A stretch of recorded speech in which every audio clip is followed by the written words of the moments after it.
adjunto Muiatã, mestre Pedro Isídio. Para mim é uma satisfação maior por ser meu adjunto. E a pergunta que a gente tem sempre feito, inicialmente, para todos quanto nos ajuda nesse trabalho, é inicial. A primeira, salve Deus, mestre Pedro Isídio. Salve Deus.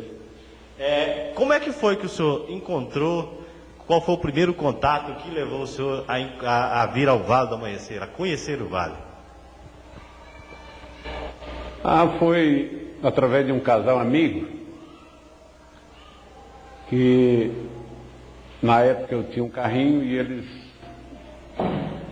me pediram, o que você faz com esse carro, assim, assim? Eu falei, não, roda à toa, não, vamos em tal lugar, assim, assim. Aí eu digo, vamos, topei de cara. Aí viemos um dia, isso foi mais ou menos em junho de 1970. E eu sei que nós viemos aqui um dia à noite, uma quinta-feira, e essa estrada terrível, ruim que era, Deus me livre. Mas a gente chegou aqui e não demos muita sorte não, que não tinha nenhum trabalho. Eles ainda tentaram a falar com tia Neiva, mas tia Neiva também não pôde atendê-los. Então a gente voltou sem participar de nada, sem ver praticamente nada, somente o templozinho que estava começando ainda, não estava terminado ainda, o templo de madeira, ainda estava faltando algumas coisas. Então daquela primeira vez realmente a gente voltou sem participar de nada, mas já ficou na cabeça, né? Inclusive por incentivação deles, eles diziam, não, qualquer hora a gente volta e a gente... E assim aconteceu, eu vim uns dias depois com eles, e aí já tinha, naquele tempo era só linha de passe, e aí já fui atendido na linha de passe, recebi os passes e gostei. E cheguei em casa, eu transmiti para minha esposa, falei, agora descobri o que eu queria. E ela, como sempre, já cortou na hora, falou, não quero nem saber de espiritismo, já vem você com suas coisas. Falei, não, lá é diferente, eu vou te levar lá. E assim passou dias, e nós voltamos aqui novamente como casal, que é a Tida, mas o Edilson, não sei se o Guto lembra, né? Eles são funcionários da SEB, os dois, né? Inclusive eles devo muito para eles, que eles foi quem me trouxeram aqui pelo menos umas 3, 4 vezes. Aí eu consegui também trazer a minha esposa. Minha filha tinha um problema na pele, Cristine tinha um problema na pele, que a gente já tinha tentado todos os médicos possíveis, os remédios, a simpatia que tinham nos ensinado, e a gente já tinha feito e ela não tinha nem melhora nenhuma. E em conversa com a Tida, ela falou, olha, Maria do Carmo, leva essa menina lá, no Vale, lá é muito bom, e lá tem uma aguinha, tem poder de cura, e com certeza, quem sabe se ela não vai se curar. E assim foi mais uma força para mim trazer também a minha esposa Maria do Carmo. E aí viemos, chegamos aqui, passamos pelos trabalhos, que era só Bento Linha de Passo, na época não tinha trono ainda. E aí a gente fez exatamente o que a Tida pediu, levasse a menina na água, colocasse água para ela tomar e passasse a água daquele ferimento da pele dela. E por que não fosse a nossa surpresa, foi a única, só foi aquela vez, e ela curou uma vez por toda, não veio mais, nunca mais até hoje ela teve nada na pele. Pelo contrário, onde era feridinha assim no rosto dela, e assim na parte traseira dela também tinha tempo que você não usava nem calcinha, que não dava para usar como criança, mas aí ela não precisou mais, só aquela água uma só vez resolveu. Isso me deu uma força boa, porque aí eu pude conquistar também a Maria do Carmo. E aí a gente veio e ficou vindo. Logo eu fui chamado para desenvolver, mas eu não quis. primeira mão não quis, não. Falei, não, por enquanto não, a gente era muito católico, e a mulher devia umas promessas lá para a Aparecida do Norte. Disse, não, eu não posso entrar até que pague essas promessas, essas coisas assim. E assim a gente fez. Fomos em Aparecida do Norte, pagamos as promessas, a promessa dela lá, né? Quando nós voltamos já decidido a ingressar, foi quando a gente resolveu e eu cheguei a dar o nome. Quando eu dei o nome, que naquela época era o Vicentinho, né, ia ser o meu instrutor, eu sei que eu dei o nome dele dias depois, antes de chegar o dia de eu voltar. Eu tive um belo de um acidente, que acabei com o meu carro, quase que acabam comigo também, quebrei a perna, sofri fratura exposta, fiquei guinchado no hospital distrital 24 dias.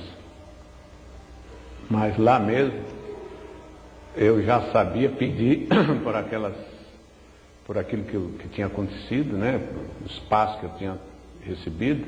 Eu já lembrava, aquele povo lá, quem vai ter que me ajudar. E também já tinha dentro de mim, na hora que eu melhorar, eu vou para o Vale do Amanhecer, vou para lá. E assim passou um tempo, mas foi muito difícil para curar da minha perna. Com 8 meses de tratamento, o médico, por sinal um bom médico, um bom ortopedista, o doutor Eula Vidigal, um maranhense, lembro dele demais. Ele tirou o gesso da minha perna, olhou para mim e disse, Pedro, não tem outro jeito não, vamos amputar essa perna tua. Falei, não, essa você não vai amputar coisa nenhuma, eu não vou ficar com a perna só de jeito nenhum. Você vai ter que arrumar uma maneira, vamos tratar disso aí, mas não dá para amputar não. Mas já tem 8 meses de tratamento e o progresso é muito pouco. Mas vamos tentar mais. E eu já tinha fé nas coisas que eu ia curar minha perna. Eu virei e falei para ele, não, eu não vou cortar não. Quer dizer que não quer? Não, não quero. Não vamos amputar coisa nenhuma. Vamos tratar. E assim fomos tratando. Nisso eu fiquei 1 ano e pouco. À base de 1 ano e 5 meses, impossibilitado de dirigir, até mesmo de me movimentar. Eu só tinha uma perna, tudo que fazia era de muleta. Mas assim que eu melhorei, já com 1 ano mais ou menos, quase 1 ano, ele me tirou o gesso da perna toda, me soltou a perna, deixou só uma botinha, e ele disse para mim, pô, tu é danado, rapaz, tu se curou não com remédio, mas com teu otimismo, porque essa perna tua realmente não se dava nada por ela. E assim a gente curou, assim que a gente melhorou, foi uma das primeiras coisas que eu fiz. Teimoso como era, naquele tempo o carro que eu tinha acabado com ele tinha sido uma Kombi. Foi a primeira coisa que eu fiz, foi comprar uma Kombi, de enraivado que era, comprei uma Kombi e vim para o Vale do Amanhecer, ainda de gesso, ainda com gesso, né? Quando eu cheguei aqui, aquilo que já vinha se com tanta demora, com tanta dificuldade para curar, foi curado quase que dentro de dias. Foi outra surpresa para ele. Ele disse, rapaz, o que aconteceu? Eu disse, nada, só te falei que nós não ia cortar essa perna, né? Eu não sei andar com a perna só, e a gente brincou, como sempre a gente brinca. Ele disse, realmente é um cara de muita sorte. Aí foi quando a gente começou a desenvolver. Relapsos, como sempre, né? A gente vinha um domingo, ficava 2, 3 sem vir, a mulher uma hora queria, outra hora ela não estava de acordo. E eu fiquei mais ou menos 1 ano tentando me desenvolver, e ela sem decidir, até que quando ela decidiu já estava trabalhando, já doutrinava, E nesse tempo foi exatamente quando o Nestor começou a dar as suas primeiras aulas. Eu tive a honra de receber do Nestor a primeira aula que ele deu para a doutrina. Eu tenho até o folhetinho em casa, ainda está guardado, das aulas que ele nos dava. Aí começou na cura, naquela época, mas aí precisava fazer as coisas na cura, não pôde continuar lá, foi quando mudou todos os trabalhos aqui para baixo, isso já era 74, né? 74, 75, por aí, não lembro.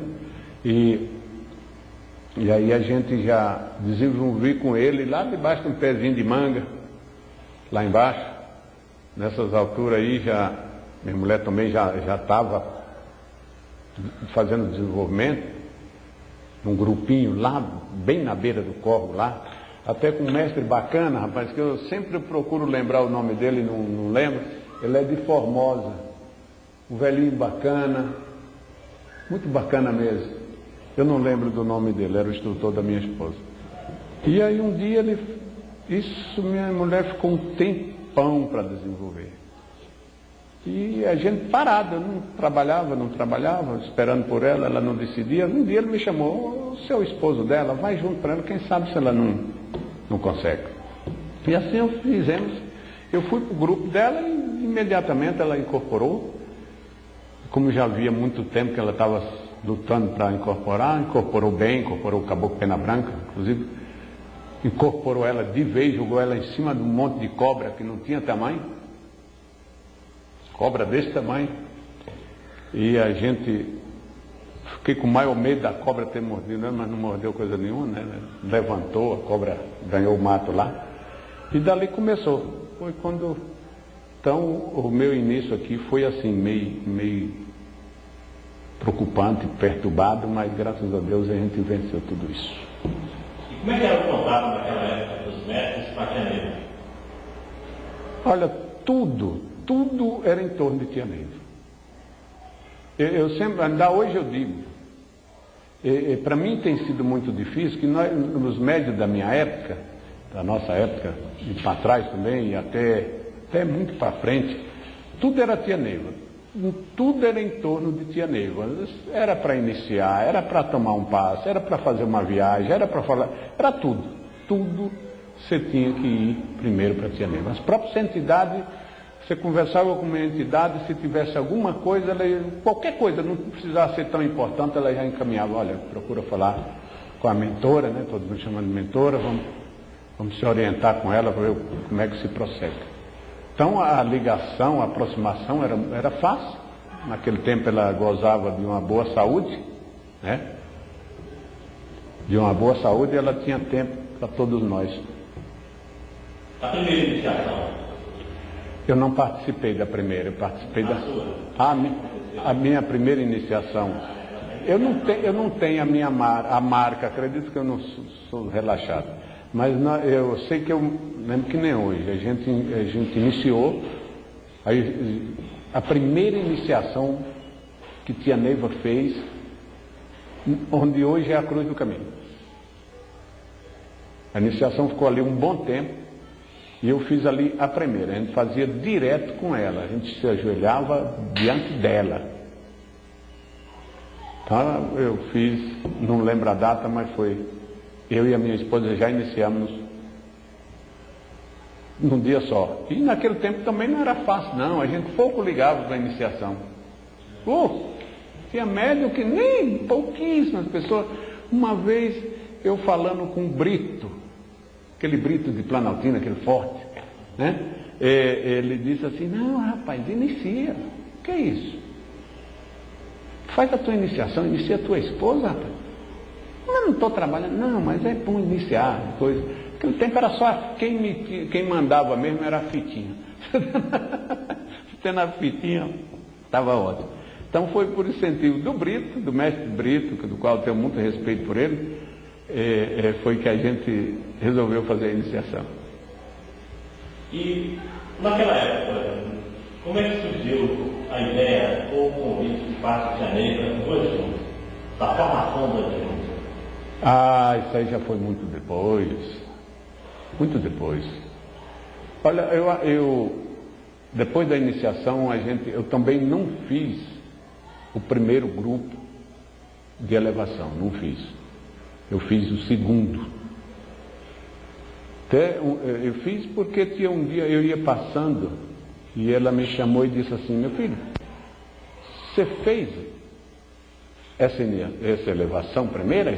Não fiz do 108. Então você não pode ficar fora da próxima. Tá bom. Então me aprontei para fazer o segundo grupo, né? Então, da iniciação veio elevação, que foi um bom tempo, né? A gente ficou aí uns 2 anos mais de iniciado, para depois pensar em mestrado, né? Depois do mestrado veio as classificações de falange, né?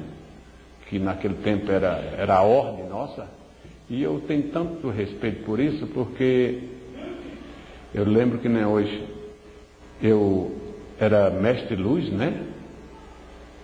E jaguar positivo.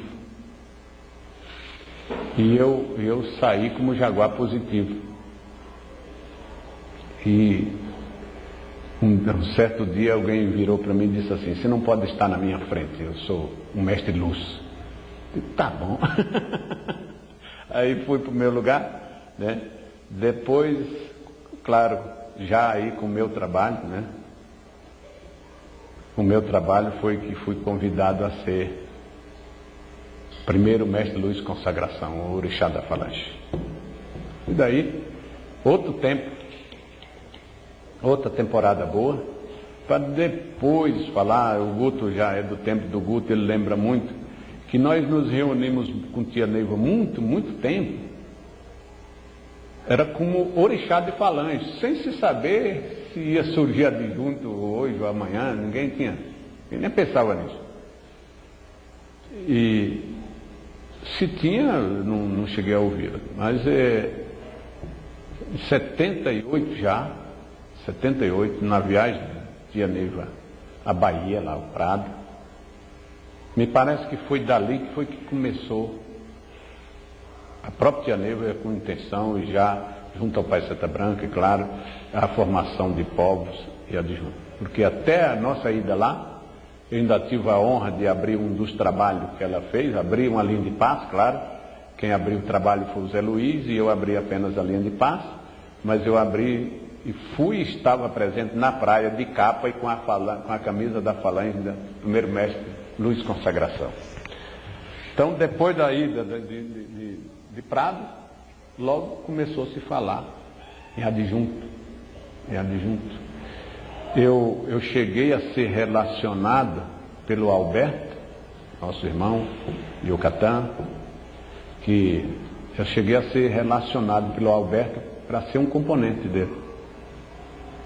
Aí um dia de noite, naquela época nós já tínhamos um retiro meu e do Alberto nas sextas-feiras, e já vinha há anos, né? Então ele levou uma relação de médios para a tia Neiva, e quando ela olhando o nome dos médios, estava o Pedro Exílio lá, ela virou e disse: não, esse não é componente, esse vai ser um adjunto, né? Esse vai ser um adjunto. Aí eu fiquei meio atordoado, eu estava feliz da vida, porque eu ia ser um componente do Alberto. Eu já estava relacionado para ser um componente do Alberto. Aí ela disse: não, o Pedro Exílio não pode, ele vai ser também um adjunto. E aí foi quando a gente recebeu as instruções dela para formar o nosso povo, né? Foi um corre-corre, né? Hoje, quando a gente vê a título apenas de esclarecimento, mas quando a gente vê a loucura de se pegar todos os magos para ser de um adjunto, todos isso, não sei para quê, eu lembro bem muito daquela época, porque a gente chegava a tomar médios uns dos outros, né?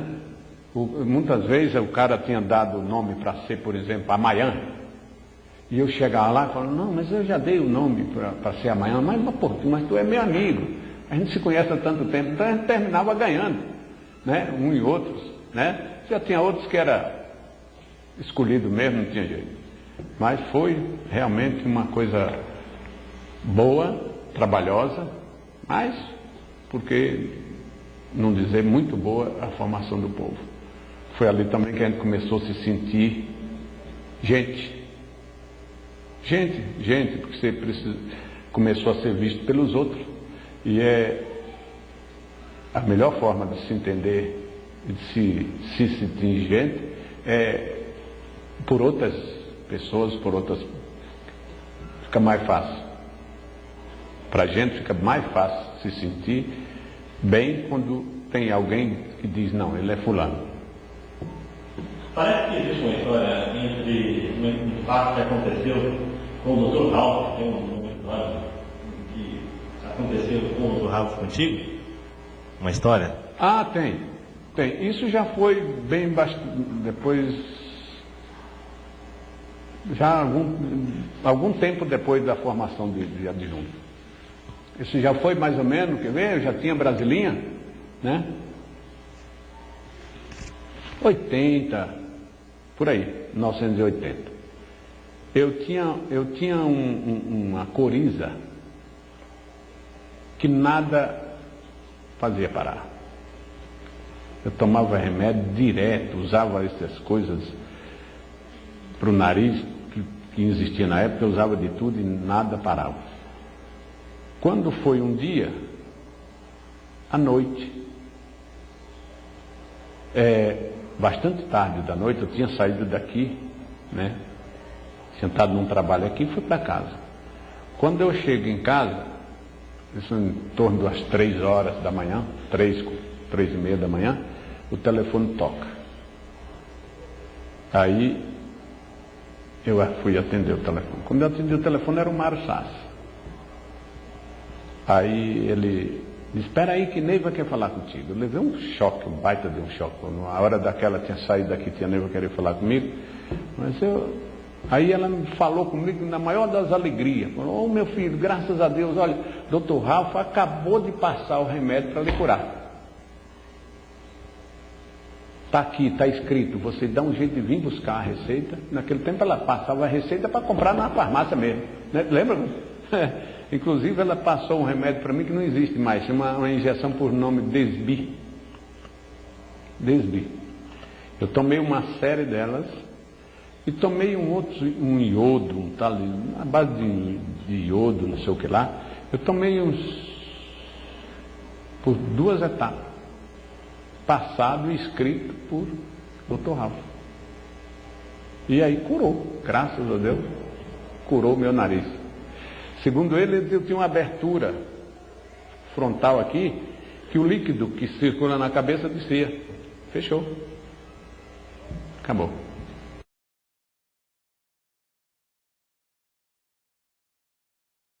E desse contato com o Tia Neiva, na época, por exemplo, assim, como aluno, era normal, assim, como é que os alunos do senhor, do exemplo, assim, da verdade, como dizer assim, da clarividência da tia, qual era o impacto da clarividência da tia em relação ao senhor daquela época? Já que vinham de outras escolas, alguns eram católicos, não, sem dúvida. Escolas. Olha, eu sempre tive admiração por a clarividência de Tia Neiva, por fatos que eu cheguei a assistir, alguns lances que eu assisti. Uma vez, ser bem corriqueiro, mas acho que muita gente sabe disso, uma vez uma certa senhora brigando, teimando com o marido, aí ele vinha para o templo, ele disse assim, tu já vai para onde está aquela capivara velha, né? Eu conheço bem as pessoas. E aí eu mostrei por aqui, trabalhou, foi embora. Dias depois veio o casal. Passando perto de Tia Neiva, ela estirou a mão e disse, você não vai falar com a capivara? Entendeu? Então isso marcou muito, né? Eu contava, fatos assim marcantes, que cada vez mais envolvia. E eu acho que muita coisa que hoje tem pouco, desculpa, mas o respeito daquela época era diferente. O que Tia Neiva falava para nós era lei. Era lei. Olha, tem o nosso amigo que eu posso citá-lo com todo respeito. Nós tínhamos um cabo empetulante chamado Alberto. Ele teimava com tia, 2, mas na terceira vez ele baixava a cabeça, não era gordo. Hoje pode gritar aí no ouvido da gente, 1 ano. Naquele tempo não, a gente acatava mesmo. Na formação dos adjuntos nós fomos proibidos de sair do Distrito Federal. Nenhum mestre adjunto podia sair do Distrito Federal sem autorização por escrito de Tia Neiva. Todos acatou, menos um. Perdeu o povo. Não lembra, né? Não vou dar o nome para fora de ética. Então a gente acatava mesmo. Acatava mesmo. Que tia dizia, olha, estou vendo isso. Uma das coisas que me fascinava era os desdobramentos de tia. Que ela fazia sempre na nossa presença, de alguns médios, não era de sala cheia não, era de alguns. Aquilo, além do desdobramento que ela fazia, do que ela nos comprovava com a sua clarividência. A minha esposa, por exemplo, passou por isso. Ela vivia doente, o médico não descobria, era uma coisa, era outra, era uma coisa, era outra. Aí eu fui falar com tia, ela disse, não, hoje não. Tá bom, tia. Então, aí ela viu que eu fiquei desmontado, ela mandou eu voltar e falou, manda operar sua mulher das trompas. É o que ela tem. Vai no Gama, procura, acho que o Guto conheceu, procura uma doutora, como é que é o nome dela? Eliana. Procura a doutora Eliana no hospital do Gama, que ela vai certo na doença de sua mulher. E assim nós fizemos, fomos no Gama, chegamos lá, ela fez todos os exames, exatamente, tinha que tirar uma trompa. Então era coisa, não tinha por onde duvidar não, era para valer, realmente sabia das coisas. Também existe uma história do adjunto Munhatã, em relação ao templo de Unai. Tem. Aquilo Ave Maria. Eu um dia estava no... são coisas que realmente... Eu tenho todos os motivos de ser um adjunto verdadeiro. Porque recebi todas as verdades possíveis. Se eu não fosse, eu seria um canalha. Um dia eu estava... Naquele tempo eu tinha recebido o trabalho de quarta-feira, que era do Júlio. Eu recebi a seguinte ordem. Fica perto do Júlio, abre na frente dele e deixa ele falar pouco. E assim eu já vinha fazendo há algum tempo. No comando do trabalho, um dia às 4 horas da tarde, tia Neiva me chama, era só um, não era 3 comandantes na época, não, era só um comandante no radar. Naquele tempo é importante isso. Quem era o segundo comandante do trabalho era o presidente da mesa evangélica.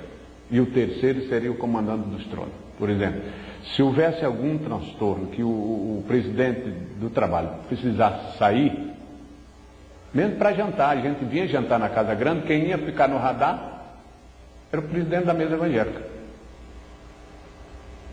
Hoje a gente fala de comandante, naquela época era presidente. Se afastasse o presidente do radar e da mesa evangélica, quem vinha era o presidente dos tronos. Então, tia Neiva mandou me chamar no radar, não lembro por quem, né? Mandou me chamar na Casa Grande, né? Eu estava no radar, e ela, chegando lá, ela disse assim, meu filho, arruma para você ir para Unai agora. Ô tia, eu estou no trabalho oficial. Eu disse, daí? Pai, Santa Branca está aqui, está dizendo que você tem que ir para Unai agora. Era de tarde, né? Mas é agora mesmo. Vê se você reúne os médios aí, vai para Unai agora. E eu estava aí com minha família, minha esposa, meus filhos ainda pequenos, né? E aí comecei, tinha o Décio, tinha o Chilon, a Ruth, tinha o William na época era nosso componente, ainda hoje é da ordem, mas naquela época ele era componente. Eu sei que nós, imediatamente, seu Vicente Peitudo, uma turma, nós reunimos 16 médios. E isso tinha que ser imediatamente, como ela falou. Aí eu voltei lá e falei, tia, estou com tantas pessoas, fulano e fulano e fulano. Filho, graças a Deus. Então, olha, se arruma, se manda. E o trabalho, você sabe que eu sou tão despreocupado que eu não lembro para quem eu deixei no radar? Não lembro. Eu sei que ela mandou passar o radar para alguém e fosse para onde ir. Me deu um bilhetinho dizendo mais ou menos assim. Meu filho Norberto, o Pedro Isidro, adjunto Munhatã, é o homem certo de arrumar as coisas aí em Unai. assinou embaixo. E eu fui. Eu não sei se vale a pena deixar registrado, mas ela tinha muito medo dos componentes não aceitar mais o seu adjunto, que era o Norberto. Então, chegamos já à noite, naquele tempo difícil demais, essa estrada aí perigosa, terra, buraco, ladeira de todas as espécies. E a gente chegou lá à noitinha. Quando nós chegamos lá, era mais ou menos umas 8 horas da noite. Escuridão terrível. Ninguém no templo, o templo fechado. Ninguém no templo, mas já tinha uma sirene. Então, o que nós fizemos? Descobrimos a sirene e começamos a buzinar. Puxamos a sirene, de 5 minutos a gente estava lá. Começou a chegar médio. Começou a chegar médio, daqui e dali, e os que nós já tínhamos levado também, né? Aí abrimos o templo e passamos para dentro. De repente, a gente atendeu, naquela época, eu lembro que nem hoje, 153, 156 pacientes. Olha, já era mais ou menos 9 horas, 9 e pouca, quando nós abrimos o templo. Ainda conseguimos atender a quantidade de pessoas que foram atrás. E eu não sei porquê, mas eu pedi um mestre, deixei ele direto na sirene. Daqui 5 minutos você toca essa sirene. Brinquei com ele, vamos balançar essa cidade, vamos trazer esses médicos. E a sirene cantava. E aí isso foi um motivo que lá é perto, né, da cidade, todo mundo dá para ouvir a sirene. Foi quando nós conseguimos levar bastante médicos e pacientes para o templo.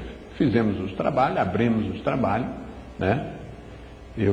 No final eu reuni quem estava lá e falei por que eu estava lá, a ordem que eu tinha recebido, e li o bilhetinho para eles, né? E fiquei com o bilhetinho. Mas naquela época era assim, tudo que você fizesse, ela me recomendou, me telefona para cá e me deixa a par. Era difícil, rapaz, conseguir telefonar para cá, o telefone daqui era aquele telefone de bateria, né? Guiçava que só danado, mas lá para uma 00:30, mais ou menos, 1 hora, nós descemos na cidade, telefonamos para ela e contamos o que tinha acontecido. Ó, tia, foi assim, assim, assim. Aí ela ficou muito feliz, vira, chama o Mário, vem cá, ó, conta, Pedro, conta para o Mário. Eu já tinha acabado de contar para ela, tive que repetir de novo para o seu Mário, né? Aí ela disse, ó, meu filho, fica aí, não saia daí. Bom, tudo bem. Aí nós ficamos uma turma, né? A turma toda ficou lá. 3, 4 dias a gente ficou lá. E começou, vem um, vem outro, vem um, vem outro. E eu falo com ela, um dia eu vim, né? Já tinha passado o fim de semana, já na outra semana eu vim. Eu nem falei para ela que vinha, não. Quando eu vim direto para cá. Quando eu cheguei aqui, ela disse, o que você está fazendo aqui, meu filho? Eu disse, não, todo mundo veio, eu também vim, e outra, nós estamos com os nossos filhos, a Maria do Carmo, praticamente com pouca roupa, precisa de roupa. Não, mas você não podia ter saído de lá de jeito nenhum, você vai voltar para lá hoje ainda. Eu falei, mas hoje que é hoje ainda. E assim a gente arrumou essa correria toda, corremos no tempo, no Guará, nossa casa, apanhamos o que precisava lá, e tinha uma coisa que tia não abria a mão. Nós temos tido muita baixa, como ela dizia. Eu sempre digo, eu não sei se eu estou certo, mas eu tenho confiança que sim. Um acidente como houve o do primeiro mago, Marcelo, né? Era Marcelo? Não é Marcelo não, era Anselmo, isso. Um acidente daquele com tia viva não acontecia. Porque ela via, cara. Ela via, de certeza ela via. Então, naquele tempo, não saía nenhuma missão que não fosse da Casa Grande. Nós morávamos, como moramos até hoje, no Guará, e ela não deixava eu sair do Guará. Olha, só o tempo que a gente perdia, porque saindo do Guará direto em Unaí, em vez de chegar aqui, você já está de Padef para frente há muito tempo, mas ela não abria a mão, tinha que sair daqui e falar com ela a hora que saía e a hora que chegava. E assim a gente fez. Ela disse, volta, meu filho, volta para lá. E a gente conseguiu ficar 16 dias lá. Só fugi nessa horinha que quando chegamos aqui ela fez o altar em cima da bucha. Com todo esse trabalho lá, nós conseguimos ajudar o templo, conseguimos ajudar com certeza as pessoas, as coisas mudou. Nosso irmão e amigo Norberto pôde assumir o templo dele com tranquilidade, que dá hoje está aí. E o pagamento que eu tive disso, tudo, fui ficar sem uma Belina zerada que eu tinha, a Belina 2, e o emprego da Nova Cap com 22 anos, com 17 anos de chefia. Foi o que ela fez questão, isso deverá estar gravado nas coisas dela, que as reuniões dela sempre era gravada e escrita. Ela chamou a turma, todos nós estávamos na sala, e falou: olha o pagamento do Pedro.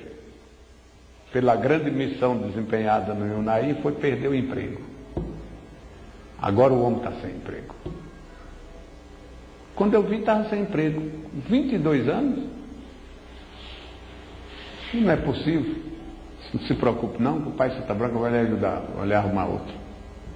E arrumou. Arrumou dizendo, inclusive, esse você vai aposentar. E hoje eu estou aposentado naquele emprego que ele me deu. E como é que surgiu a história do Brasilinha? Como é que foi que o senhor foi? Brasilinha foi como uma recompensa. Brasilinha ia ser para o adjunto Camuti. É de Capuchinho, né? É. Naquele tempo, no mesmo tempo que eu corria para Unaí, o Capuchinho corria para Alvorada do Norte. Então, eu lembro que um dia ela chegou a falar: olha, o Capuchinho vai sair de Alvorada do Norte, vai abrir um tempo em Brasília. Mas aí passou, eu estou cuidando lá de Unaí. Quando é um dia ela me chama e diz: ó, meu filho, você vai descansar de Unaí e vai abrir o seu próprio templo aqui em Brasilinha, aqui pertinho. E eu entendi que foi uma recompensa. Quer dizer, eu acho que por ali valeu. O templo de Brasilinha me dá bastante trabalho, mas me dá muita realização também. E como é que foi determinado o seu local, exatamente? Como é que foi o seu local? A loucura, pai. Nós achamos tantos terrenos, tantos lugares bons. Inclusive um na beira da Lagoa Formosa. Um terreno que dava para fazer um templo lindo. Que ficava a lagoa, no meio da lagoa, você tinha 30 quilômetros de lagoa na frente. Aquele Marcelão aí da Vecor, estava me dando terreno, eu estava cuidando da documentação. O local realmente eu encantei com o lugar. Cheguei aqui, contei para ela, ela ficou calada. E eu saí deslumbrado com o terreno. O corpo mediúnico, todo mundo vibrando, porque realmente era muito bonito. Aí foi a segunda vez que ela me tirou da cama, mais uma vez. Altas horas da noite, o telefone toca. Aí ela fez eu vim aqui. Mário Sá está aí, ainda está vivo, pode ver isso ainda. Ela fez vir aqui. Era mais ou menos 4 horas da manhã, quando ela telefonou, filho, vem aqui, agora. Eu digo, pelo amor de Deus. Não, venha. Aí eu peguei o carro. Cheguei aqui, o dia estava quase clareando. Ela estava acordada, ela, o Mário e algumas pessoas. Eu vinha com o maior medo, não sabia nada do que poderia estar acontecendo. Ela vira para mim e diz: não, meu filho, tá bom. Tia, eu cheguei. Tá bom, filho, tá bom, senta aí. Aí o Mário, já estourado, dizia assim: fala, Neiva, fala logo o que você tem de falar. O rapaz, tira o rapaz da cama. Ela disse: não, filho, não é nada não, só queria lhe pedir uma coisa. Dispensa aquele terreno. O que, tia? Não, dispensa, não queira nem saber mais daquele terreno, não. Tia, pelo amor de Deus, o homem já está fazendo a documentação, o homem já está tudo pronto, já tudo no nome de Muiatã da Amanhecer. Como é que... Não, filho, não queira não. Pode deixar que seu lugar vai aparecer. E aí a gente conseguiu, ficou Alguém arrumava o terreno, ia para lá, vem para cá, ia olhar, tia, não é isso não. Se preocupe não, na hora que encontrar o seu mesmo, o lugar, você vai saber. E assim, um dia nós estávamos num trabalho lá, o médico falou, olha, tem um lugarzinho assim, um lote, o rapaz vende, quem sabe se não servir para vocês. E eu fui lá olhar, né? Chegamos lá, gostei de cara. Então, como a gente gostou, ali mesmo nós levamos um caminhão de médicos, né? Lá mesmo nós já abrimos uma linha de passe. Com uma força tão bonita, rapaz, que a gente não esquece nunca. E ali já ficou mais ou menos registrado, mas dependia dela. Quando nós voltamos aqui, falamos, tia, tem um lugar assim. Eu disse, aí, meu filho, o lugar é esse. E é aquele lugar que nós estamos até hoje. Tem até uma historinha lá.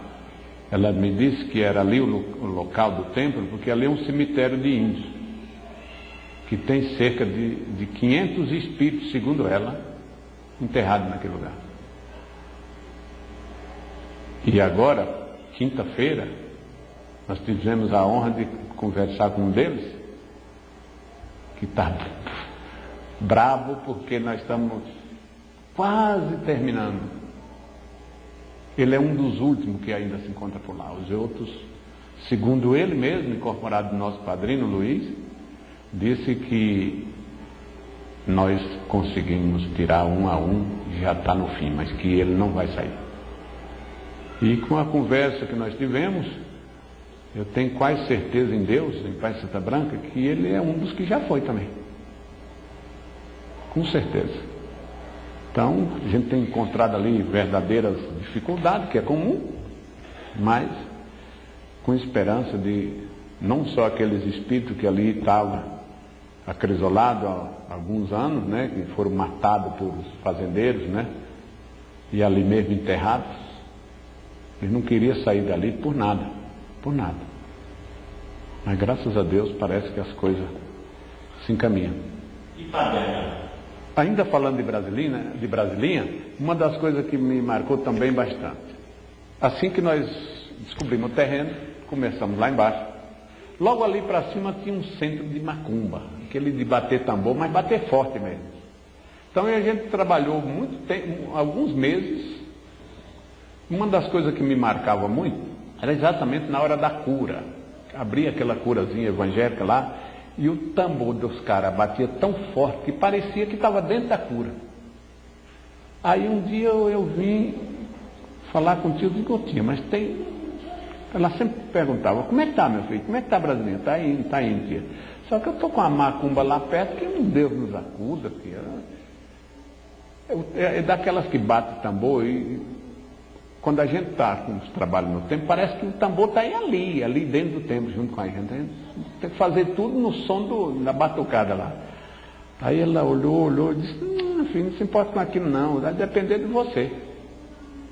Se você trabalhar direitinho, aquilo acaba.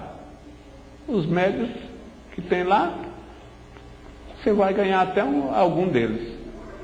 E hoje nós temos bem uns 4. Ainda hoje nós ainda temos 4 lá, que era exatamente daquele centrinho do tamborzinho lá, que desapareceu, e os médicos ficou para a gente. Quer dizer, mais uma vez comprovando que tia realmente sabia das coisas. Agora Padre Bernardo é outro. Padre Bernardo, um mestre Ajanã, que deixou a corrente, se chama Carlos, a gente chama ele de Carlinho. Ele morava em Padre Bernardo e veio para cá, desenvolveu aqui, fez iniciação, voltou para Padre Bernardo, ficou aquela dificuldade. Um dia ele falando com tia Neiva disse, não, eu vou mandar abrir um templo lá. Aí passou outro tempo, ele voltou e falou, tia, como é que ficou? Conversou com o Luiz, ele veio e conversou com o Luiz Soares, que hoje é nosso padrinho. Sobre lá, como é que a dificuldade dele, que tinha conversado com tia, e que tia tinha prometido um templo para lá. Aí, conversa lá, a tia Neiva disse, aquela área é do Pedro Exídio, está perto de Brasilinha, está no mesmo rumo, né? Tá por ali, então é do Pedro Exídio. Aí mandou me chamar e falamos ali da possibilidade de se abrir um templo no Padre Bernardo. Ficou falado ali. Mas eu fiquei meio com o pé atrás. Eu não sei se eu vou, nem bem comecei Brasilinha, já começar Padre Bernardo também. E aí, passado uns dias, ela voltou a me dizer, não, meu filho, não mexa com o Padre Bernardo, não. É muito dependioso, porque eu acredito que ela viu da minha má vontade. Disse, não, meu filho, não mexe com o Padre Bernardo, não. Mexe com o Padre Bernardo, não, muito dependioso, muito difícil, está sofrendo muito em Brasilinha, coisa. Aí eu fui como tirasse um peso das minhas costas. Graças a Deus, né? Graças a Deus. Aí esquecemos o Padre Bernardo. Esqueci completamente. Passado um tempo, ela vira para mim e diz assim, meu filho, como é que está indo o Padre Bernardo? E como é que é? Como é que está indo o Padre Bernardo? Tem muito médico já e coisa? Eu falei, não, tia, a senhora mandou que eu parasse, que eu não fosse. Ah, é? Esquece. Esquece. Aí, logo começou a apertar a doença do tia. E vai, até que chegou o desencarno. Quando ela desencarnou, realmente eu estava feliz, porque eu sabia que não ia para Padre Bernardo nunca. Mas ao ela desencarnar, eu me senti na obrigação de cuidar do Padre Bernardo. Também a iniciativa própria, minha. Vou para Padre Bernardo, vou pedir a Deus faça um pouco daquilo que tia queria que fosse feito lá. E fomos. E Padre Bernardo é aquele que você já conhece. Gostoso como nunca. Só falta o Guto ir lá, que dia 2 nós vamos levar ele. Né?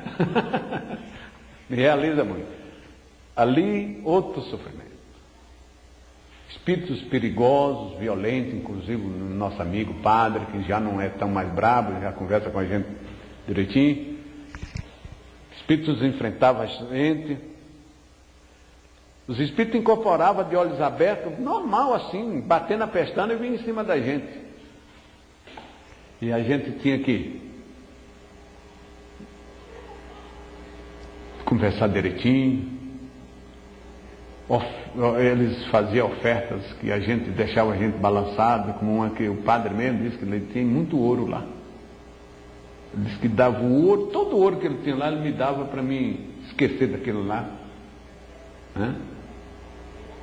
E peraí, meu irmão, a gente não veio aqui arrancar ouro atrás de ouro, não, nosso objetivo é outro. Né? Não, mas vai embora. Vai embora e tu não é pobre mais nunca. Tu tem o dinheiro que tu quiser. Eu ponho nas tuas mãos, mas por favor, desaparece daqui. A gente foi conversando com ele devagarzinho, e parece-me que ele entendeu que nós não fomos lá buscar ouro e fomos sim ajudar. Padre Bernardo, nós encontramos barreira de todas as espécies. Primeiro contato que eu tive com o Padre Bernardo, eu fui direto com o prefeito. Ele me disse o seguinte, era José Salim Salamão. É amigo do Padre Jonas aí, da mesma família. Aí ele disse assim, como é que você quer pôr eu falo do amanhecer aqui em Padre Bernardo, se aqui tem 12 ruas e tem 13 igrejas de crente. Eu falei para ele, olha, o Vale não tem nada a ver com quem é crente, com quem decide ser, a nossa missão é diferente, nós não mexer com crente. Você que sabe, mas é como eu estou te falando.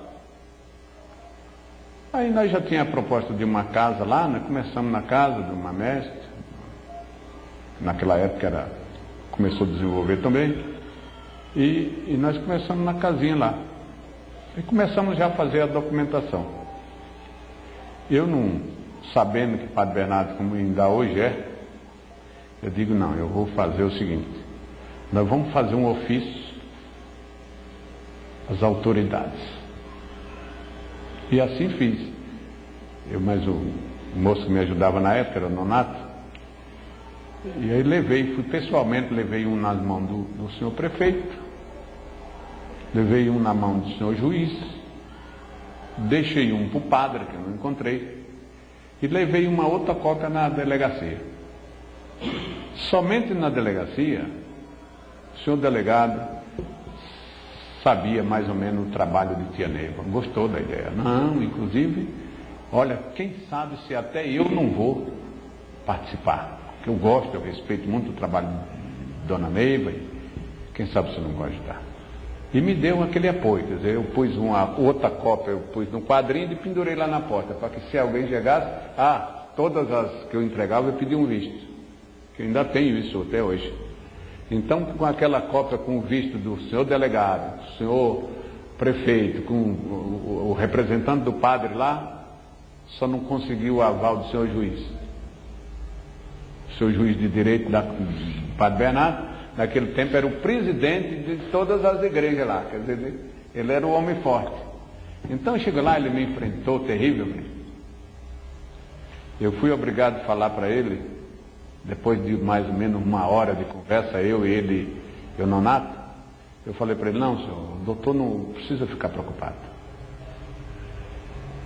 O Vale do Amanhecer não vai atrapalhar o seu trabalho, pelo contrário. A nossa missão é exatamente criar condições para que o senhor e outros sejam realmente crentes. Por que você me diz isso? Porque nós vamos fazer o trabalho mais pesado. Nós vamos fazer o trabalho mais pesado.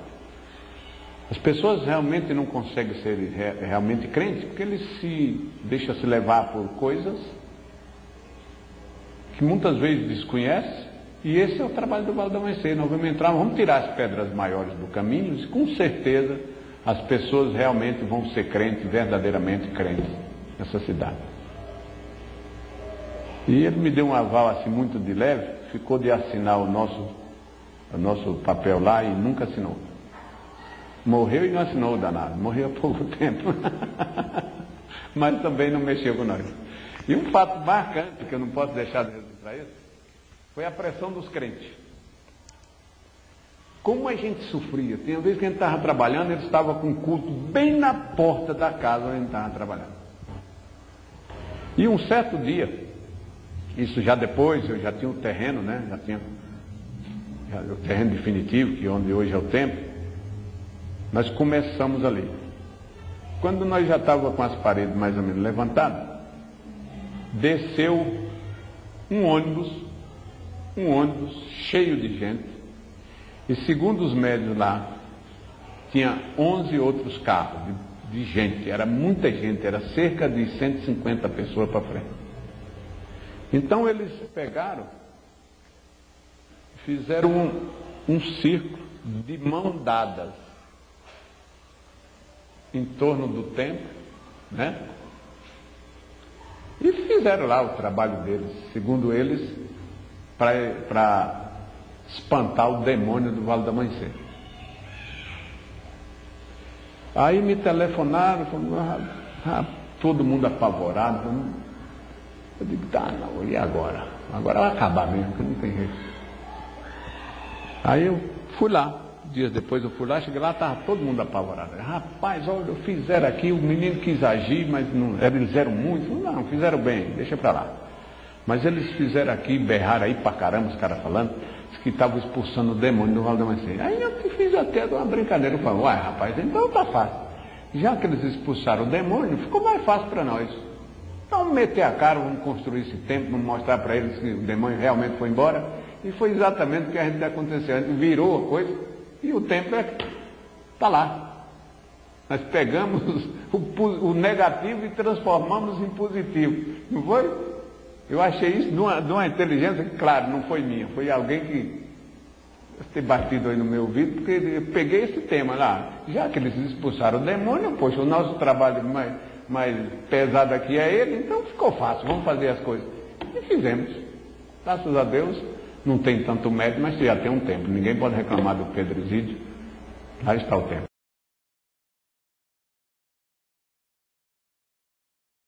Pronto. E hoje, como é que é o relacionamento? Como é que a cidade, o templo, os crentes, né? Uma cidade, na verdade, todos os crentes. Sem dúvida. Como é que continua hoje? Não é mais como era. A verdade é é que já existe um pouco de respeito por o que se diz Vale do Amanhecer lá em Padre Bernardo.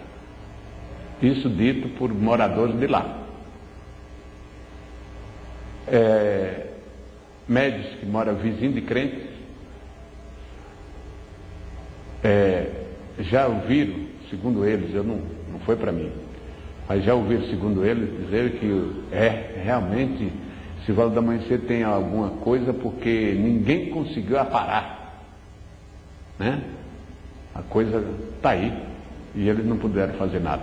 Então a gente pode dizer que o relacionamento entre as autoridades é bom, a gente tem um certo relacionamento com todos eles e com a comunidade também. Não é um tempo de crescer muito, porque nós chegamos um pouco atrasados. Como nós falamos, é comum, só para brilhantar, isso o próprio delegado nos contou, que eles são sempre solicitados, eram sempre solicitados, a tirar crente de dentro da casa das famílias, porque eles entravam um da família e eles acampavam ali para levar o resto. Então foi como eu falei para o prefeito, falei para o seu juiz também, o Vale do Amanhecer é mais uma opção para que as pessoas sejam realmente crentes, ou católicos, ou espírita, né? Uma coisa que também aconteceu, isso eu posso dizer com certeza, é que tinha muito terreirinho, e com a presença do Vale do Amanhecer, segundo as informações, os terreirinhos quase que não existem. Então me parece que valeu a pena. Aquela história estava perigosa. Eu que trabalhava na faculdade, antes a notícia de um número grande de acidentes. O senhor sabe se teve algum tempo? Olha, é possível, porque no começo a gente deparava com vários acidentes ali violentos. Eu e mais uma equipe de médicos, nós conseguimos ainda tirar uns caras debaixo de um chevette que tinha acabado de capotar ali no terminal das 7 Curvas. E tem uns acidentes ali meio estranhos. Mas a verdade é que de uns tempos para cá, não fiquei sabendo mais de acidente por ali não. É possível. Tia Neiva também gostava disso. Tia Neiva, quantas vezes eu fui em Alvorada do Norte? Eu fui em Alvorada do Norte mais o Guilherme, eu fui mais o Tumuxi, eu fui mais o Bálsamo, eu fui mais o Jojito. Algumas vezes, a gente foi uma vez, não, a gente ia sempre, porque tia queria manter, ela fazia todos os esforços de manter o templo de Alvorada exatamente para impedir os acidentes terríveis que acontecia e poderia estar acontecendo até hoje nessa estrada que vai para o Nordeste afora aí. Então, com certeza, um templo na beira de uma estrada lhe ajuda muito. Como o Templo Mãe ajudava Brasília. Não sei se eu estou corretamente certo em dizer ajudava, mas nós lembramos muito. Tia Neiva vivia nos chamando, olha, vamos fazer um trabalho para o Eixão, né, Guto? Vamos diminuir os acidentes em Brasília. Essa pista de Taguatinga, de Sobradinha, até entrar por Vale aqui, isso ali era um matadouro. Ali morria gente e a loucura. Lembro que um dia nos reuniu e disse, meus filhos, vamos acabar, vamos tirar os espíritos que estão causando esses acidentes ali. E acabou. Hoje muita coisa pode ser feita, mas precisa que alguém tome a iniciativa. A missão nossa, inclusive, ela citava muito isso.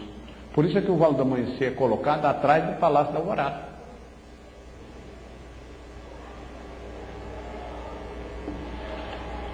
Para segurar, é para impedir. E segundo ela, e eu não tenho nenhuma dúvida disso, o Vale do Amanhecer, a Estrela Cadente, tem condições de segurar muita coisa. Como já segurou, sem dúvida. A forma da referir profecia de Janeiro tem uma informação, não sei se é verdade ou não, de que ela fez a profecia de Senhor a respeito do céu que iria desencarnar o mestre no seu tempo, dentro do tempo. Ah, sim, foi. Inclusive, Uma coisa marcante. Outra vez que ela me chamou e disse assim: meu filho, tenha muito cuidado. Tenha muito cuidado. Vai morrer um médico dentro do seu tempo. Rapaz, e como eu sofri com isso, viu?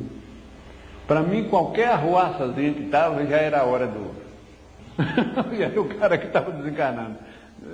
Eu fiquei num trauma, rapaz. Mas passou tempo. De vez em quando eu lembrava, graças a Deus, acho que passou o tempo, né? Quando é um belo dia, o moço, o médico, está de retiro. Seu Luciano, velho bacana, que Deus lembre dele, bacana mesmo.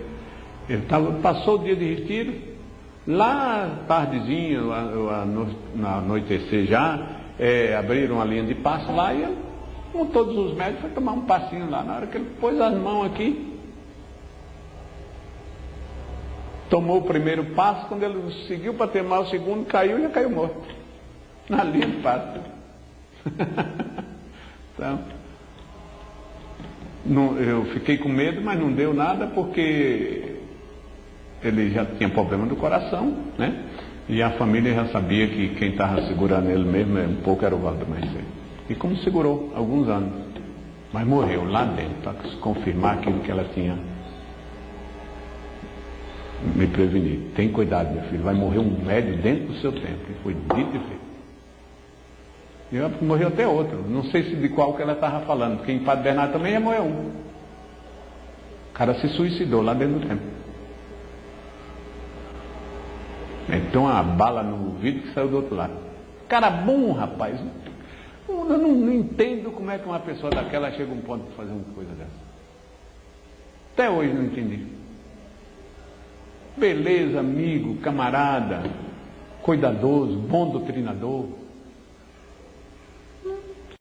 Lá, ficou lá o fim de semana, trabalhando sábado, domingo, veio embora. Na segunda-feira, 10 horas da manhã, ele estoura os miolos. Ô filha da mãe. Tudo bem. E o primeiro cavaleiro da nossa roda as pessoas se ligam muito no primeiro cavaleiro da nossa roda. Está na hora da gente saber a história da gente saber um pouco da história do primeiro cavaleiro da Lança Rosa. Olha, é tal coisa. Eu acho que isso... Muita gente me pergunta, como é que foi? Como é que é? Olha, eu tenho uma cartinha comigo, escrita por tia Neiva, dizendo o seguinte: meu filho, vou lhe dar uma posição de destaque no Turigano. Eu guardei aquela cartinha, está lá comigo até hoje.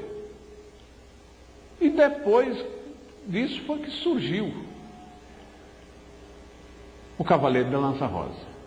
Uma coisa ela sempre dizia: meu filho, eu tenho em você um homem evangélico.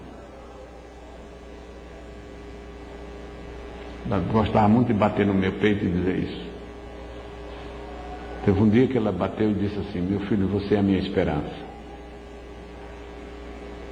E esses lances assim, e de repente me é dado o Cavaleiro da Lança Rosa. Começou, do qual foi um presente, mas a história é bem curta, não tem outras explicações não.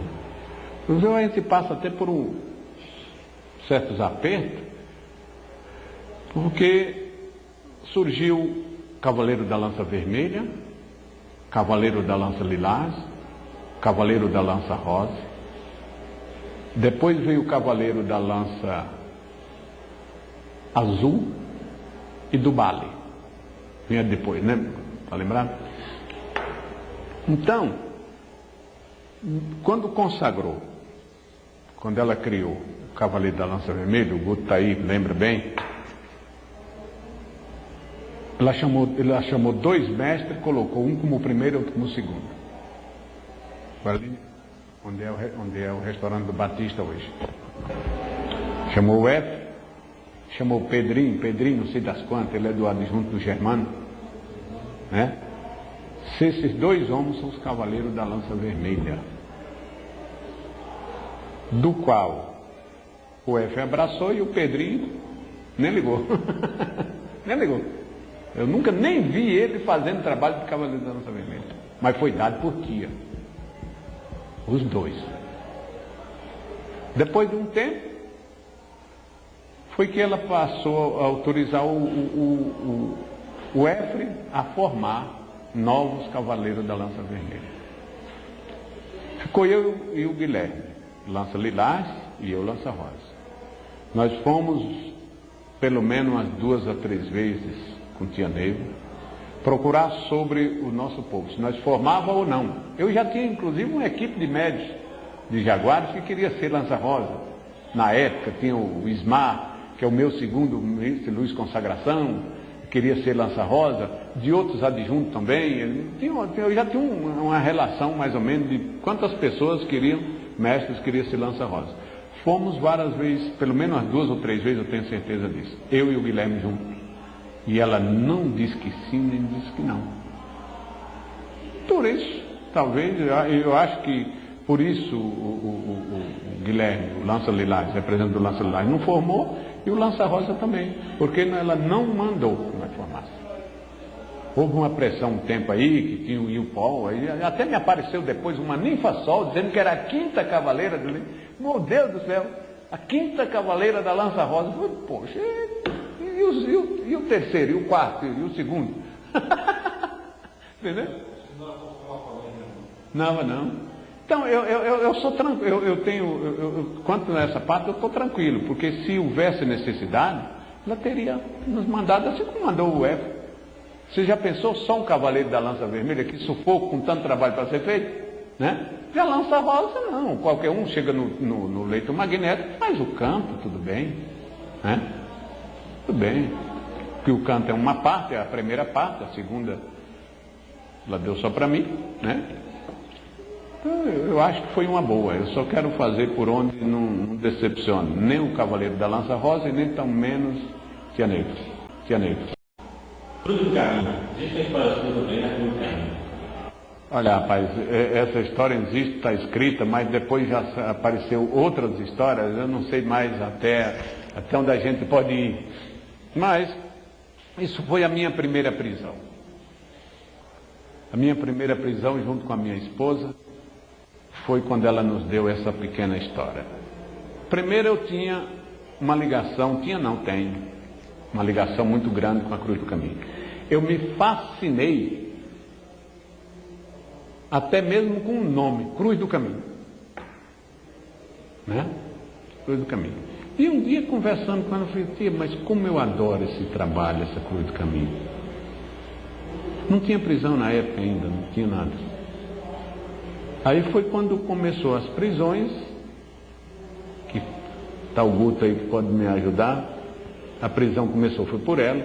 Ela foi quem primeiro ficou prisioneira, parece mais de uma vez, né, Guto? Para depois ela colocar o Tumuxi e o Nestor. Ela ficou umas 2 ou 3 vezes prisioneira, só ela. Depois ela colocou o Nestor e o Tumuxi, só eles, mais de uma vez, para depois passar para nós, adjunto, na época já adjunto de povo, né? E quando eu peguei a minha primeira prisão junto com a minha esposa, foi que ela nos deu essa historinha. Naquele tempo, eu lembro bem que a gente tinha, foi no ano 40 a.C., né? Eu tinha o nome de Galiano. Minha filha chamava Leda.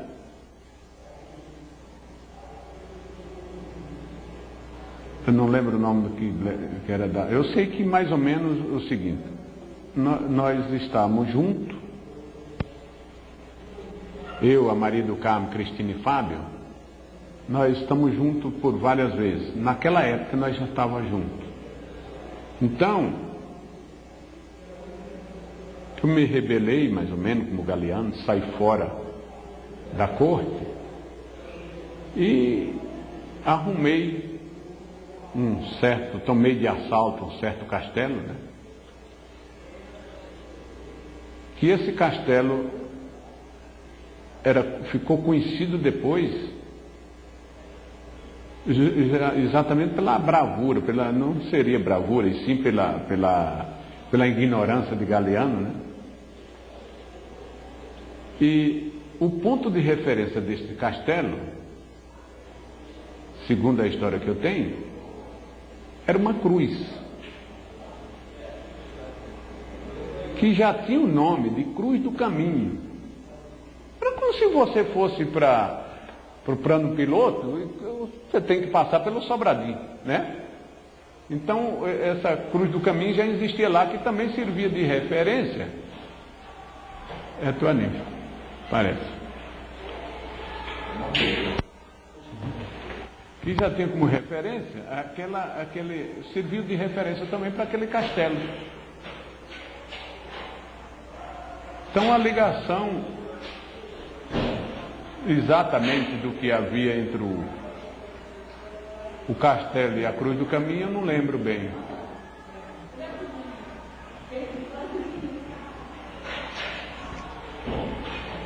Mas que, falando de Galiano, ali ele se apoderou daquele castelo com o seu povo e tinha uma filha, moça, filha única, segundo a história, muito bonita, devia ser, porque minha filha é linda até hoje, né? E ali ele ficou vivendo dos assaltos que era possível fazer. Alguém passava pelaquela estrada e ele tomava de assalto, os ouro, as pratas, levava para ele. E essa filha que ele tinha, o Galiano tinha, ele tinha ela para um dote. Na época era comum, né? Só quem desse mais dinheiro era, né? A família mais rica. E a intenção do Galiano era exatamente obter com aquela linda moça, que era sua filha, um dote. Uma boa quantidade de ouro e prata. Mas, que não fosse a sua surpresa, surgiu de repente. Ali era uma estrada de viajantes, né? Era comum, inclusive, as pessoas se hospedarem lá nesse castelo. E quando um dia chegam os viajantes, e segundo a história que nós temos escrito, entre esses viajantes estava o Cavaleiro da Lança Vermelha.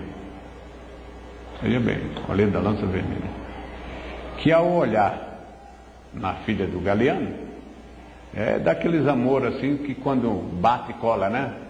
Se viram e não se esqueceram mais, mas o velho não queria de jeito nenhum aquele amor, aquela aproximação, porque ele queria obter com a sua filha, é claro, um dote maior. E aquele viajante lá não tinha nada para oferecer. Então, começou aí o meu karma, o karma assim do Pedro Exídio, né? Porque, segundo tia, foi assim mesmo. Começou ali a raiva de Galiano e o amor de Leda pelo Cavaleiro da Lança Vermelha, que ninguém conseguiu proibir nem tratar. Mas ao descobrir, o que ele fez? Ele prendeu a menina no porão do castelo e usou as correntes em cruz e entregou para a governanta. Ele tinha toda a certeza de que a menina lá no porão daquele castelo, encorrentada, com mais a governanta tomando conta, ninguém, o Cavaleiro da Lança Vermelha, melhor dizendo, não se aproximaria dela. Mas o amor sempre foi mais forte, segundo ela mesma dizia. E eles terminaram se encontrando. Mas como era temível seu Galiano e seu povo, ele fugiu, mas ficou por perto, o Lança Vermelha. E o Galiano usou de todas as tramas para pegá-lo, não conseguia. Quando ele viu que era impossível, ele foi covarde pra caramba. Ele mandou um mensageiro junto ao Cavaleiro da Lança Vermelha, que também tinha uma tropa, tem o seu povo, que é exatamente o povo, com certeza o povo que está aí, né? Dizer para ele que não precisava ter mais cuidado de Galiano, não, Galiano não queria mais nada contra ele, né? Mas foi uma cilada. Ele Ele queria era matá-lo, né? E assim foi feito. O mensageiro foi lá, transmitiu o recado. O cavaleiro da lança vermelha veio com a sua tropa, né? Mas quando estavam na luta o povo do Galiano com o da lança vermelha, o cavaleiro da lança vermelha arrumou uma maneira lá, versou a governanta e carregou a menina mesmo encorrentada. Tem muito a ver com o que nós fazemos aí, mesmo encorrentada. Só foi libertar, ela só foi liberta das atacas, das correntes no braço, já quando estava fora do alcance de Galiano. Mas aí a luta foi muito grande, morreu muita gente. Inclusive o Galiano ficou furioso, judiou demais da governanta, matou a sua própria esposa. Por isso que a menina danada me cobra hoje para danar. Eu sei que foi mais ou menos por aí, rapaz. Eu sei que foi uma loucura, né? E dentro disso aí foi que surgiu também na época que fazia parte da cruz do caminho da qual nós temos hoje aí. Agora depois já tem uma outra história, tem uma outra versão. Eu não sei bem qual é a que está correta, mas a que eu tenho dado por tia Neiva é mais ou menos assim.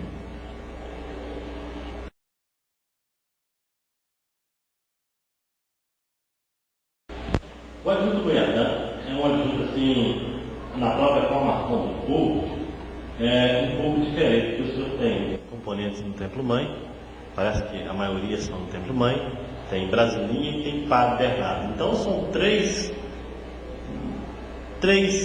situações e três raízes diferentes. Então a primeira pergunta que eu faço ao senhor é a seguinte: o que é o povo Muiatã para o senhor? Quem é esse povo? O que ele representa para o senhor? E essa diferença, como o senhor vê assim, essas três raízes, essas três formações do povo Muiatã? Olha, primeiro, o povo Muiatã para mim é tudo. Eu talvez, com certeza, não vou encontrar palavra para descrevê-los, como realmente eu sinto. E quanto está essa separação, é uma coisa também que me chamou bastante atenção, porque já teve oportunidade, eu já fiz isso por mim mesmo, de vez em quando eu faço. Uma vez eu digo assim: hoje eu vou em Padre Bernardo, vou em Brasilinha, vou conversar com o povo de Padre Bernardo, vou conversar com o povo de Brasilinha, vou fazer a reunião das 4 horas lá no Templo Mãe. E assim eu fiz. Fui em Brasilinha, dei a aula evangélica até às 10 horas, tive que usar um tom de voz diferente e até mesmo as palavras. Claro, pelo menos a minha intenção, o objetivo tinha que ser único, né? E assim eu fiz em Padre Bernardo. Voltei para Brasilinha, uma reunião em Brasilinha. Fiz a reunião em Brasilinha. Também já tive que mudar um pouquinho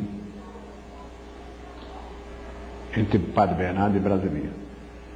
Quando eu cheguei aqui no Templo Mãe, que o povo já estava formado me esperando, que eu me vi de frente deles, eu procurei na minha mente, na minha cabeça, falei: meu Deus, o que eu vou falar? O que eu tenho para dizer agora? Como é que fica? E comecei conversando, e eu tenho certeza que naquele dia não sou de dar grandes aulas, mas aquela foi uma das melhores que eu dei até hoje. Quer dizer, eu consegui fazer 3 trabalhos que eu considerei para mim, eu testando a mim mesmo, 3 trabalhos bons, com 3 povos completamente um diferente de outro. Que em Padre Bernardo você tem que descer lá bem mais para baixo, né? Em Brasilinha você está mais ou menos no meio, e aqui você tem que subir bastante, né? E isso foi possível. Então o que mais me segura nisso foi o que eu ouvi de tia, que hoje não se usa. Tia Neiva dizia sempre, viu? Ela dizia sempre isso aqui: não vejo como sobreviver um adjunto no templo de povo sem um templo externo. Isso deve estar gravado, escrito em algum lugar por aí. Por quê? Porque hoje no Templo Mãe nós somos iniciáticos. Somos iniciáticos. Tudo nosso hoje é iniciáticos. Nos templos externos nós somos nativos, nós somos evangélicos. Então, o adjunto de povo vai precisar da força nativa do templo externo, quanto o templo externo vai precisar da força iniciática. Então é um trabalho em perfeita harmonia, pela sua própria necessidade das forças iniciáticas e também a presença das forças nativas. Ela só tirava desse rolo o Guilherme. Sempre ela tirou o Guilherme, menos o Guilherme. O Guilherme é do Templo Mãe. Ela ainda dizia, mas Pai Santa Branca está aqui dizendo que o Guilherme é do Templo Mãe. Agora, naquela época, ela aconselhava que todos os adjuntos de povo tivessem um templo externo. De repente, uma coisa que me marcou muito. Tinha Alberto em Santa Teresa, tinha o Caldeira e o Naí, junto com o Norberto. De repente a Neiva recolhe. Alberto, volta para o Templo Mãe e não vai mais em Santa Teresa. Tira o Caldeira de Unaí, recolhe o Caldeira de Unaí para o Templo Mãe e imediatamente manda o Pedro ir para lá. Eu falei, essa minha mãe gosta muito de mim, né? Uma fogueira dessa ela me joga. Aí eu não entendi. Aí ela começou a falar, lugar de adjunto de povo, adjunto do Templo Mãe é no Templo Mãe. Mas eu entendi, espero eu que eu tenha entendido. Primeiro, isso não é nenhum desmerecimento de nosso não, mas era a verdade. O adjunto xodó de Tia Neiva era o Alberto. Não era, Guto? Ela amava e respeitava e queria, claro, todos nós. Mas o Alberto, ela tinha um cuidado todo especial. Eu pessoalmente fui na casa do Alberto várias vezes, mandado por Tia Neiva saber o que estava acontecendo com ele. Nós tínhamos um retiro, como já falei, na sexta-feira. No retiro que o Alberto não aparecia, ela mandava me chamar. Vai na casa do Alberto hoje, saber o que foi, me telefone para dizer o que foi. Eu fui 4, 5, não sei quantas vezes na casa do Alberto. E o caba sempre dando dele. Deixa para lá, está tudo bem, não sei o que lá, danado.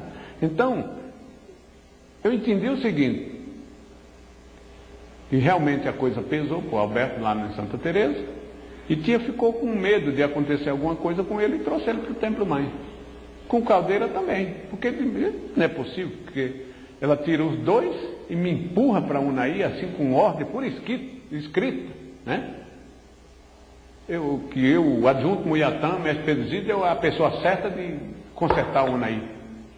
Se tinha saído de lá o Caldeira, que é, sem dúvida, o segundo adjunto da época. Então, eu entendi que ela foi mãe 2 vezes, como sempre, porque ela, vendo do que ia, da decepção que poderia ocorrer com os dois, trouxe de volta para casa. E ela tinha certeza também que eu ia me sair bem em Unaí, e foi realmente quando eu me senti mestre. Eu devo muito ao Unaí, eu não vou esquecer disso nunca. Foi o Unaí que me fez o médico que eu sou hoje. Com certeza. Com todos os sofrimentos, com toda a loucura que eu tive que fazer, né? Sacrifiquei a minha vida, a vida dos meus filhos, o meu emprego, a saúde, sacrifiquei tudo, mas segundo o Pai Santa Branca, incorporado em Tia Neiva, eu superei a espiritualidade, a própria espiritualidade, ou seja, o que aconteceu em Unaí, eles não esperavam que acontecesse com a minha presença lá, superou, foi além do que eles esperavam. Então, eu só posso ficar com a primeira, É bom para o adjunto de povo do Templo Mãe ter também a força nativa.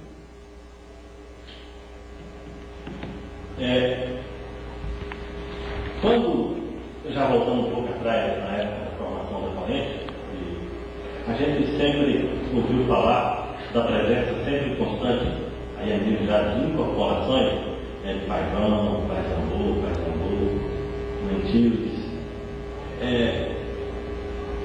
Tchãozinho. No entanto, hoje não se fala muito nessas entidades, assim, fora o que o senhor nos fala da época que o senhor começou, somente aqui, Brasilinha, que é mais antigo, e hoje, com essa situação, há alguma diferença? Olha, para mim há, honestamente há. Eu sou médio dessa corrente da época que quando o Pai João incorporava, eu como doutrinador tinha que ficar de pé.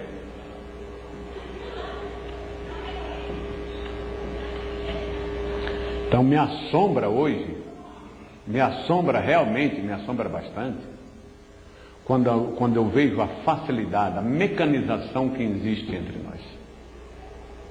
Inclusive sabendo de que nós estamos exatamente fazendo aquilo que tia Neiva não queria que acontecesse conosco. Ela queria médios, sim, conscientes. Consciente a ponto da sua própria missão, do seu próprio sacerdócio. Então hoje a coisa ficou muito fácil. Isso eu provoco sempre entre nós, entre o meu povo. Provoquei em Brasilinhas, quinta-feira.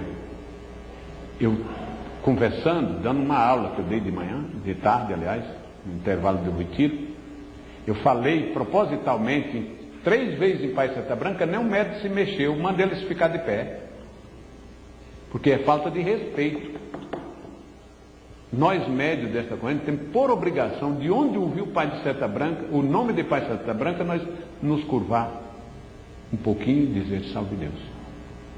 Isso não tem mais entre nós. Quer dizer, realmente me assombra de que a gente vá perder os nossos principais valores. Eu tenho muito medo disso. Parece que mudou, não sei o que foi.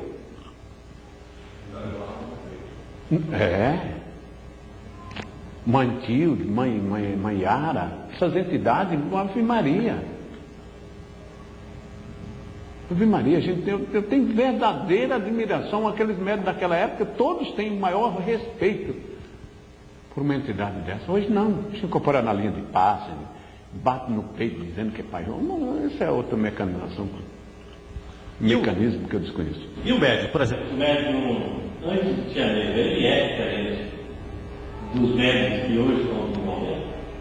Assim, não diferente na qualidade, mas na formação, na maneira do próprio desenvolvimento. Olha, isso, Gilmar, honestamente, pode ser que tenha acontecido uma coisa que eu não acompanhei. Foi a evolução.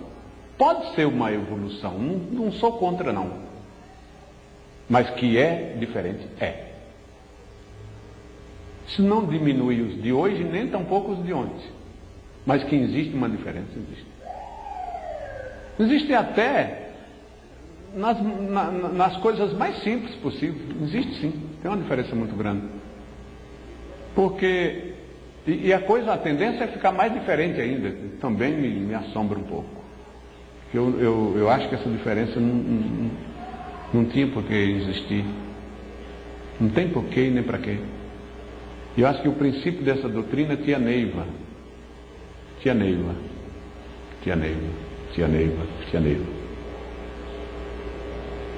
Qualquer filosofia, ou prática, ou conhecimento, ou técnica, para nós não diz nada. Absolutamente nada. E isso eu tenho certeza. Não vale nada. E nós estamos comprovando isso. A filosofia é Pai Santa Branca e tia Neiva. Tia Neiva e Pai Santa Branca. Lamento se pensar em outras. Porque nós corremos um grande risco. Voltando aos exemplos, talvez agora nós estamos falando mais do passado, do futuro. Será que não existe a possibilidade do junto militante ainda abrir mais também? Estão querendo me levar para um lugar bem longe. Mas é possível que se abra mais um tempo. Por enquanto eu não tenho intenção, não. Mas já fui avisado por mais de algumas vezes de que já tem outro tempo esperando pelo ministro Muiatá. E é ele quem vai ter que comandar. Porque parte integrante dele, é ele quem tem que ver. Não é, ainda me disseram o seguinte: você não é obrigado. Agora que a missão sua é. Não sei aonde, nem quando, nem para onde. Mas, e olha, eu vou te dizer uma coisa, eu sou de fazer isso, sabe? Eu sou mesmo. Pelo Pai Santa Branca, pelo meu ministro, pela minha mãe, para empregar a doutrina que eu aprendi, eu sou capaz. Agora, se disser assim, você vai fazer isso, eu já não vou. Mas não vou mesmo. Aí é prego batido e ponta virada, não tem jeito. Nessa última consagração, lá perto do portão da estrela, o senhor sai da cruz, olha o povo tudinho e se emociona. Bastante. O que aconteceu? Rapaz, aquela hora é tão importante, vem tanta coisa na cabeça da gente. E a que bate mais forte realmente é a responsabilidade. Porque, olha, esse ano foi um dos anos que nós trouxemos menos componentes. Eu não trouxe 1/3 do povo de Brasília, apesar de ter colocado o ônibus à disposição, mas mesmo assim, não sei o que houve, não vieram. Não está com vontade, não sei. Não deu para mim ir. Mil desculpas, mas realmente nós passamos com um povo menor e eu me emocionei bastante mesmo. Primeiro, no começo aqui, eu recebi de um componente a notícia de que estava se mudando de adjunto. E eu aprendi a perder tudo, até mesmo a minha calça, se for possível, mas não aprendi a perder componente. Então aquilo bateu muito forte em mim, né? E eu saí me segurando, inclusive tive dificuldade para fazer o meu juramento, que realmente abalou bastante a mim, aquela decisão do mestre. E ao entrar no portão que eu chamo portão das Muruaicis, eu olhando para trás, vendo o meu povo, não sei se você presenciou, eu realmente me emocionei muito, e me emocionei mais quando vem um casal correndo e diz assim: seu Pedro, há anos que eu quero ser do seu adjunto, deixa eu consagrar com o senhor. Eu quero ser, eu e minha esposa decidimos. Olha, nós deixamos o nosso adjunto lá embaixo, subimos correndo, para não perder essa consagração com o senhor. O senhor nos aceita? E eu digo: olha, meu filho, se for da tua vontade, é da minha. E para que não fosse a minha surpresa, ele estava vindo exatamente do adjunto do qual o meu saiu para ir. Então aquilo ali mexeu bastante comigo. Talvez eu não saiba nem explicar realmente o que eu senti na época, no momento ali, que mexeu bastante comigo. Me veio tudo na cabeça. Bom, um foi para lá e o outro veio para cá. O que está acontecendo? Será que é para ser assim mesmo?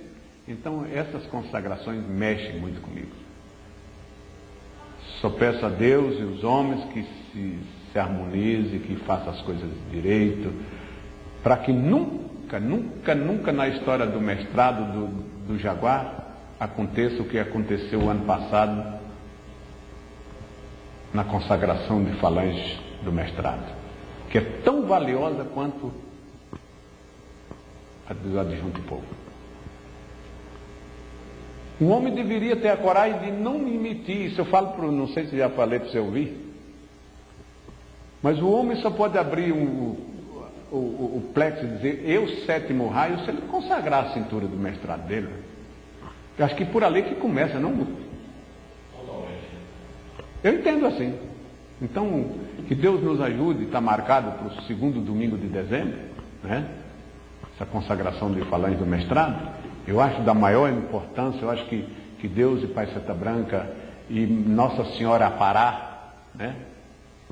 Que a recomendação, o Guto conhece, a recomendação dessa consagração, que seja no dia do Nossa Senhora da Conceição, seja 8 de dezembro, se cair no domingo. Se não cair no domingo, que seja no domingo mais próximo do dia 8. É o dia certo de consagrar as falanges do mestrado. Inclusive, tia nos colocava para cada um levar uma rosa, deixar no lago, né? Bonito, que era uma maravilha, uma beleza. De repente, isso vira uma confusão, meu Deus. Mas isso é outro departamento.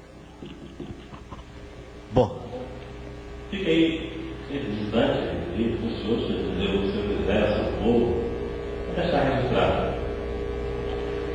Eita, rapaz, essa realmente é a hora boa, né? Olha. Eu queria falar só sobre uma coisa. O mestrado hoje, o corpo mediúnico, tem os adjuntos, eles dão muito valor à consagração de adjunto que existe todo ano.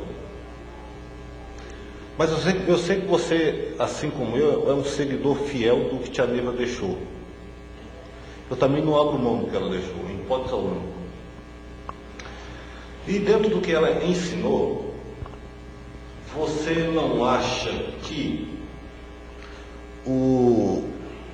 pelo que nos foi ensinado, o 1º de maio é a nossa data máxima, é o nosso principal ritual, assim como as unificações?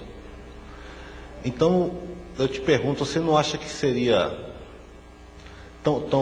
está tendo uma inversão de valores, está tendo uma injustiça com o 1º de maio? Porque a consagração do adjunto, eu concordo até que ela tenha que haver, lógico, mas hoje se dá mais ênfase à consagração do adjunto do que ao 1º de maio. Quando que nós aprendemos que o 1º de maio, para-se tudo, para-se todos, e se dediquem exclusivamente ao 1º de maio. E na consagração do adjunto vem assim quantidades enormes de médios. Cada um faz questão de trazer o seu povo, seus componentes. E no 1º de maio não há esse interesse. No 1º de maio não existe essa real intenção de cumprir uma coisa determinada por nossa mãe, e da importância que o 1º de maio exerce, não só em termos da doutrina, mas em termos mundial. Que ele atinge, o 1º de maio atinge o mundo e prepara as energias para o médium continuar caminhando essa semana, esse ano que se segue. O que você acha disso? Guto, é outra coisa que me assombra bastante. Eu já disse isso para o meu povo. Aquele que não tem coragem de ir no 1º de maio deve ter a humildade de não comparecer na consagração de adjunto. Já falei. Porque realmente não existe. Não existe. Eu acho que o dia 1º de maio é, para a eternidade, o dia mais importante para o espírito espartano, para o mestre Jaguar, na missão de Jaguar hoje. Eu lamento profundamente de que a direção não se atente para essa finalidade, porque realmente você falou uma coisa importante. Nós corremos o risco de invertir as coisas mais principais, como muito delas já não existe. E se nós chegarmos ao ponto que chegamos, o risco é maior ainda. O 1º de maio é o dia D para nós. É o dia principal, é o dia em que o médium se anodiza por um ano. Você tem um ano de proteção. A consagração do adjunto, de componentes, eu acho que ela é necessária também. Mas é dentro daquilo ali. Aquele que não pôde vir dia 1º de maio, devia não comparecer no dia 10 de outubro ou 11, quando caiu o domingo, né? para se consagrar componente e povo. Eu acho que o 1º de maio para nós é principal.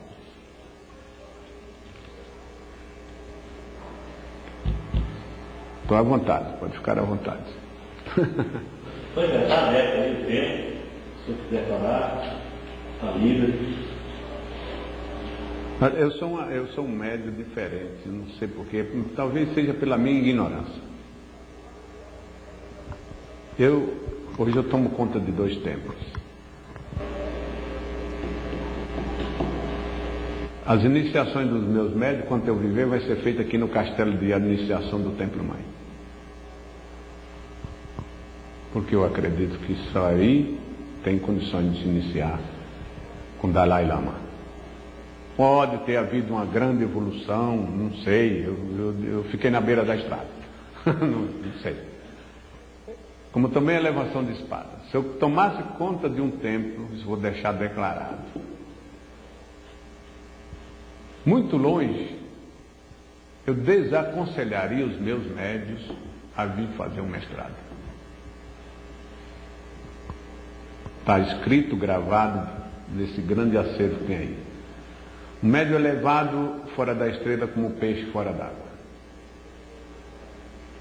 E eu tenho muito medo de matar 2 vezes. Porque você incentiva o médium, depois não tem condições. É matar 2 vezes. Eu não faria isso, não. Um tempo externo, talvez vá ter um tempo externo longe daqui. Eles vão receber de mim, se um dia eu vier ter um tempo, para só fazer elevações, aquele médium que pelo menos tem condições de vir à estrela cadente. Quem não tiver, olha, a missão do jaguar, do doutrinador, é a da iniciação das Mushinto. Hoje existe uma preocupação terrível de formar cano, formar isso, formar aquilo, de dar ministros. Isso é uma missão do doutrinador, rapaz. Eu acho que todos os que aí existem foi realmente trazido pela áurea de cada um, por uma clarividente que sabia fazer das coisas. Acho que nós não precisamos ter nenhuma preocupação em deixar seu fulano, seu Beltrano, seu isso, aquilo. Essa missão do doutrinador. Se você tem a iniciação da Mushin, olha, está gravado também aí no mestrado. Toda vez, eu fiz várias vezes delas. Consagração com tia Neiva. Para ela consagrar um sétimo, o mestre, ela tinha que ter um adjunto ao lado. Era a classificação que ela mais vibrava com ela, era 7º raio autorizado. O homem, para se tornar um grande missionário nesse planeta, não precisa ser mais do que um 7º raio autorizado, não. Não precisa. Não precisa. Títulos é responsabilidade. Nessa corrente é. Muitas vezes a gente não tem condições de... Né? Por aí. Mais?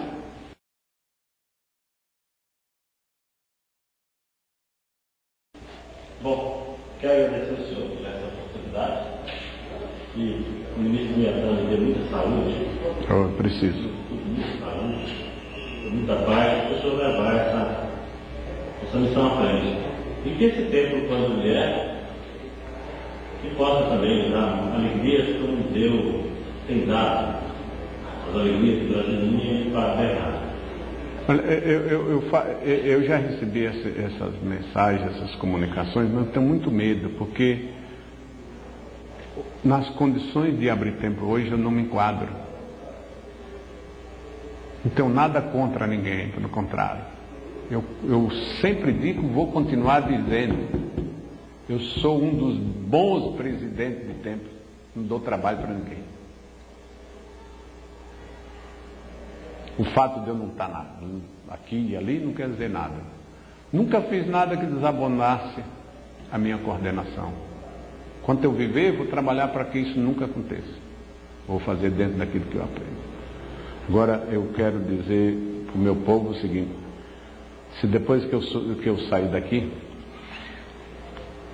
e precisarem de ouvir essa mensagem, eu só tenho uma coisa a pedir. Procure ser sempre simples. Simples, simples. Toda a nossa doutrina se resume na simplicidade. Foi na simplicidade de tia Neiva, foi na simplicidade de Pai Seta Branca, foi na simplicidade de Mãe Teovina, né, Guto?